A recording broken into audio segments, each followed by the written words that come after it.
వైఎస్ఆర్సీపీ అభ్యర్థులు ఇంటింటికి వెళ్లి ఎన్నికల ప్రచారాన్ని నిర్వహిస్తున్నారు. సీఎం వైఎస్ జగన్మోహన్ రెడ్డి పరిపాలనలో ఎటువంటి సంక్షేమ అభివృద్ధి కార్యక్రమాలు అందాయో ప్రజలకు వివరిస్తున్నారు.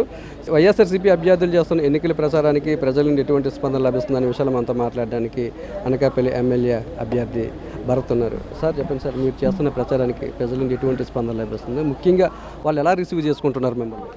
ప్రజలందరూ కూడా చాలా ఆనందంగా మేము గత 4 వారాల నుంచి గడప గడపకి కార్యక్రమం చేపట్టడం జరిగింది. వాళ్ళందరూ కూడా వాళ్ళ ఆశీస్సులు హారతులతో తిలకంతో ఆశీర్వదించి తప్పకుండా రానున్న ఎన్నికల్లో ఫ్యాన్ గుర్తుకు ఓటేసి జగన్మోహన్ రెడ్డి గారు ఆ కుటుంబాలకు చేసిన సంక్షేమ అభివృద్ధిని గుర్తు చేస్తూ మా పెద్ద కొడుకులాగా మా మనవల్లాగా జగనన్న మాకు ఎంతో సంక్షేమం అందించారు.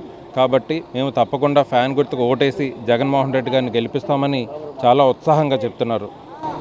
సార్ ముఖ్యంగా అంటే ఎటువంటి అభివృద్ధి జరిగింది అనకాపల్లిలోని? అనకాపల్లిలో అభివృద్ధి వరకు చూస్తే మనకు రోడ్లు, అనకాపల్లిలో రోడ్లు సుంకరమెట్ట నుంచి అక్కడ అంజీపాలెం వరకు కూడా రోడ్లు విశాలంగా వేయడం జరిగింది. అలాగే టౌన్ పరిధిలో పార్కులు కానీ, జీవీఎంసీ పరిధిలో ఉన్నటువంటి డెవలప్మెంట్ యాక్టివిటీస్ ఏదైతే వాటర్ రిలేటెడ్ కానీ, రోడ్లు కానీ, లైట్లు కానీ, సెక్యూరిటీ కెమెరాలు కానీ ఎంతో జరిగింది. అనకాపల్లి పట్టణం వరకు గ్రామీణ ప్రాంతాల్లోకి వచ్చేసరికి రైతు భరోసా కేంద్రాలు, సచివాలయాలు, అదేవిధంగా వెల్నెస్ సెంటర్లు, ఇలా ఎన్నో అభివృద్ధి పథకాలు, అభివృద్ధి కార్యక్రమాలు చేపట్టడం జరిగింది గడిచిన 5 సంవత్సరాల వైఎస్ఆర్ కాంగ్రెస్ పార్టీ ప్రభుత్వంలో. జగన్మోహన్ రెడ్డి గారు 175 స్థానాలకు 175, 25 ఎంపీలకు 25 ఎంపీలు గెలుచుకుంటామని చెప్తుంటే ఆయన ధీమా గల కారణం ఏమనుకుంటున్నారు? జగన్మోహన్ రెడ్డి గారు చేసిన సంక్షేమం, జగన్మోహన్ రెడ్డి గారు చేసిన అభివృద్ధి ఆయన ధీమాకి. అందుకే ఏ ముఖ్యమంత్రి, ఏ ప్రధానమంత్రి చెప్పలేనంత విధంగా చాలా ధైర్యంగా మీకు మంచి జరిగితేనే మాకు ఓటేయండి అని చెప్పగలుగుతున్నారు జగన్మోహన్ రెడ్డి గారు. సార్, జిల్లా అధ్యక్షులుగా మీరు కూడా మీ పరిధిలోని 7 నియోజకవర్గాల్లో పర్యటిస్తున్నారు. మీరు గడప గడపకు వెళ్తున్నప్పుడు ప్రజల్లో ఎటువంటి ఆనందం కనిపిస్తుంది? ప్రజలు ఏం చెప్తున్నారు మీకు? వైఎస్ఆర్ కాంగ్రెస్ పార్టీ తరపున వచ్చామంటే వాళ్ళ కళ్ళల్లో ఆనందం కనబడుతుంది. జగన్మోహన్ రెడ్డి గారు రుణం తీర్చుకోవడం కోసం వాళ్ళందరూ రెడీగా ఉన్నారు. ఎందుకంటే 2019 వాతావరణం, 2019లో జగన్మోహన్ రెడ్డి గారికి ఒక అవకాశం ఇద్దామని ఓటేశారు, ఆయన పరిపాలన చూడాలని ఓటేశారు.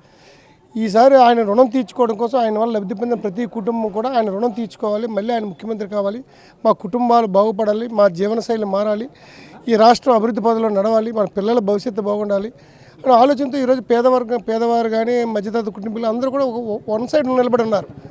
అవి పోలింగ్ బూత్ తిప్పితే తెలుస్తుంది. వన్ సైడ్ మళ్ళీ అలా ఒక మధ్యతరగతి కుటుంబీకులు, బీపీఎల్కి కింద ఉన్నటువంటి వ్యక్తులు అందరూ కూడా జగన్మోహన్ రెడ్డి గారికి ఓటేస్తేనే మళ్ళీ సంక్షేమ రాజ్యం వస్తుంది. డీబీటీ సిస్టంలో మనకి నేరుగా ఈ సచివాలయ వ్యవస్థ ద్వారా, వాలంటీర్ వ్యవస్థ ద్వారా సంక్షేమం జరుగుతుందని తెలియజేస్తున్నారు. కానీ ఇక్కడ అనకాపల్లి జిల్లాకు సంబంధించి 7 నియోజకవర్గాలు ఒక ఎత్తు, అనకాపల్లి ఒక ఎత్తు. అనకాపల్లిలోని ఇప్పుడు రాష్ట్రంలో జగన్మోహన్ రెడ్డి గారి మీద ఏ రకంగా కుట్రపూరితమైన రాజకీయాలు నడుస్తున్నాయో అనకాపల్లి కూడా మీరు గమనించాలి.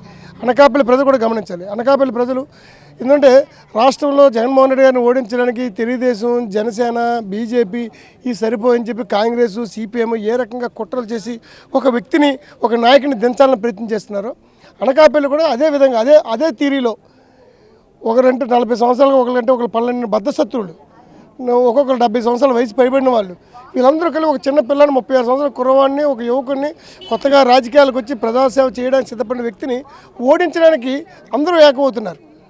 ఇది ప్రజలు గమనిస్తున్నారు.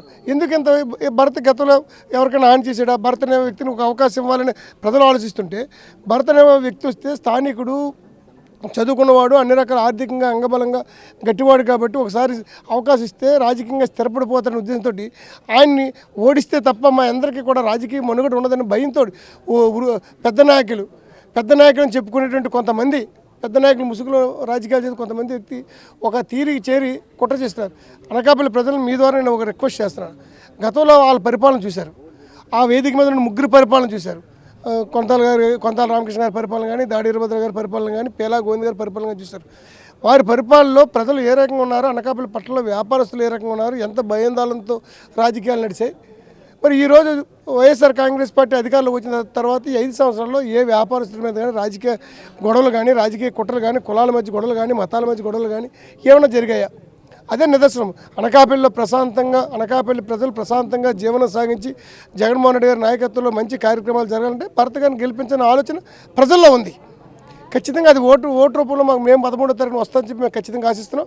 భరత్ కుమార్ గారు మంచి మెజార్టీతో అక్కడ గెలవబోతున్నారని చెప్పి ధైర్యంగా నమ్ముతున్నాం. రాష్ట్ర స్థాయిలో సీఎం వైఎస్ జగన్మోహన్ రెడ్డిని ఓడించేందుకు కూటమి నేతలు ఎలా జతకట్టారో అనకాపల్లిలో కూడా భరత్ను ఓడించేందుకు అదే విధంగా జతకట్టారని ఎన్ని కుట్రలు కలిసినా ఎన్ని కుట్రలు చేసినా ఎంతమంది కలిసినా రాష్ట్ర స్థాయిలో సీఎం వైఎస్ జగన్మోహన్ రెడ్డి అనకాపల్లిలో భరత్ గెలవడం తథ్యమని అనకాపల్లి వైఎస్ఆర్సీపీ అధ్యక్షుడు బొడ్డేటి ప్రసాద్ చెప్తుంటే గతంలో ఎన్నడూ లేని విధంగా సంక్షేమ అభివృద్ధి కార్యక్రమాలు అనకాపల్లిలో జరిగాయని ఎమ్మెల్యే అభ్యర్థి భరత్ చెప్తున్నారు. కెమెరా రమేష్తో నాయుడు అనకాపల్లి నుంచి.